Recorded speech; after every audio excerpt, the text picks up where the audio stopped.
अस्सलाम वालेकुम दोस्तों हमारी दुनिया का 71% हिस्सा पानी पर मुश्तमिल है और सिर्फ 29% हिस्से पर जमीन है। तो दोस्तों जितने राज पानी की गहराइयों में छुपे हैं इतने तो जमीन पर भी नहीं है। तो दोस्तों आज की इस वीडियो में मैं आपको समंदर में पाई जाने वाली सबसे मिस्टीरियस चीजें दिखाऊंगा। दोस्तों समंदर की गहराइयों में ऐसी मिस्टीरियस चीजें मिलती रहती हैं जिनके बारे में साइंसदान काफी अरसे के बाद भी कुछ नहीं बता पाते। वैसे तो समंदर की गहराई में बहुत सारी माउंटेन पाई जाती है, लेकिन दोस्तों मैक्सिको में पाई जाने वाली अंडर वाटर माउंटेन में ऐसी खौफनाक चीजें दरियाफ्त हुई जिनके बारे में जानकर आप हैरान हो जाएंगे। दोस्तों 2012 में समंदर में जब डाइवर खोज कर रहे थे तो उन्हें इंसानी जिस्म के बहुत सारे ढांचे नजर आए और बहुत सारी इंसानी हड्डियां जली हुई नजर आई। दोस्तों इस तहकीक के बाद साइंसदानों ने मजीद इसमें खोज शुरू कर दी और फिर पता चला कि इन ह्यूमन स्कल्स को खुद लंबा किया जाता था और इनको बलि चढ़ा समंदर में फेंक दिया जाता था और मुख्तलिफ किस्म की सजाएं दी जाती थी। दोस्तों इंसानी खोपड़ी को इतना लंबा कर देना ये बहुत मिस्टीरियस है। दोस्तों ये इंसानों को इतनी सजा क्यों देते थे और इंसानी खोपड़ी को इतना लंबा कर देते थे ये बात तो कोई नहीं जानता, लेकिन ये बहुत खौफनाक है। दोस्तों समंदर की गहराई में बेतहाशा मिस्टीरियस चीजें मौजूद हैं जिनको डाइवर अपनी काबिलियत से खोज निकालते हैं। दोस्तों ज्यादातर यहाँ पे पुराने शिप और खजाने वगैरह देखने को मिलते हैं। ऐसी मिस्टीरियस चीजों में एक हेरकुलर नामी इजिप्शियन सिटी भी मौजूद है। दोस्तों 1999 में एक डाइवर ने इसकी खोज की थी और 2018 में डाइवर्स की टीम ने फिर इस पे तहकीक शुरू कर दी। इन डाइवर्स को यहाँ पे एक टेम्पल के रिमेन्स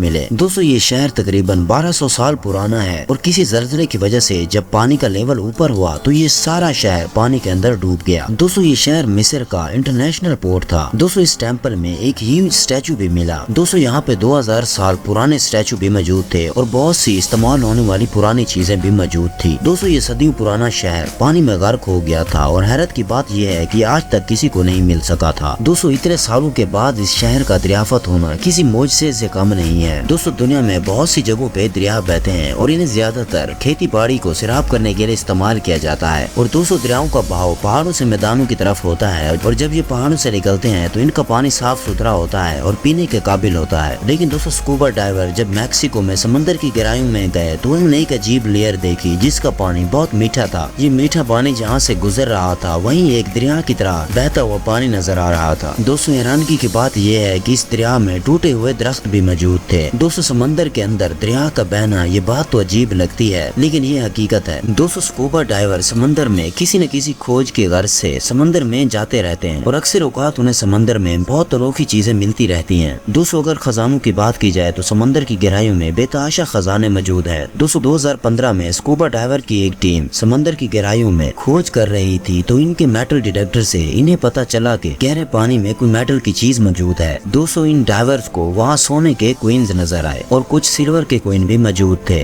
दोस्तों ये खजाना सिर्फ 15 फुट की गहराई में मौजूद था और तहकीक के मुताबिक ये 5000 साल पुराना लग रहा था। दोस्तों समंदर के अंदर डाइवर बहुत सी अनोखी चीजों को दरियाफ्त करते रहते हैं और कुछ चीजें ऐसी होती हैं जो मिल तो जाती हैं लेकिन उनके राजों का पता नहीं चल पाता। दोस्तों इसी तरह की मिस्ट्रीज में से एक आइस ब्रिंकल है जो समंदर के अंदर बनने वाली सबसे अनोखी आइस है। ये कुदरती तौर पर समंदर की गहराई में बनती है और जब ये वजूद में आती है तो जब ये सरफेस को टच होती है तो समंदर की गहराइयों में मौजूद तमाम मछलियां भी फ्रीज हो जाती हैं। दोस्तों सी क्रिएचर के लिए ये बहुत खतरनाक होती है। दोस्तों ये आइस समंदर की तह में आगे बढ़ती रहती है और रास्ते में आने वाली हर चीज को फ्रीज कर देती है। दोस्तों ये भी एक मिस्टीरियस नेचुरल फिनोमिना है। दोस्तों कुछ अर्सा पहले मैक्सिको की कोस्ट पर डीप सी डाइवर डाइविंग कर रहे थे तो इन्हें समंदर की गहराइयों में एक डेड बॉडी नजर आई। ये किसी शख्स की हड्डियां थी और ऐसे लग रहा था जैसे इसकी मौत रिसेंटली हुई है। दोस्तों डाइवर्स इनको बाहर लाने की कोशिश कर रहे थे लेकिन ज्यादा गहराई होने की वजह से वो सिर्फ इसके स्कल को ही बाहर लेकर आए और दोस्तों जब उस पर तहकीक की गई तो पता चला कि ये स्कल तकरीबन 12000 से 13000 साल पुराना है। और दोस्तों तहकीक के बाद पता चला कि जब इसकी मौत हुई थी उस वक्त यहाँ समंदर मौजूद नहीं था बल्कि यहाँ खुश्क जगह थी, यहाँ पहाड़ थे। दोस्तों वक्त गुजरने के साथ साथ जब समंदर की सतह ऊपर हुई तो ये बॉडी पानी के अंदर आ गई। बहरहाल दोस्तों आज के लिए इतने ही। अगर वीडियो अच्छी लगी है तो लाइक करें। मिलते हैं नेक्स्ट वीडियो के साथ, तब तक के लिए अल्लाह हाफिज।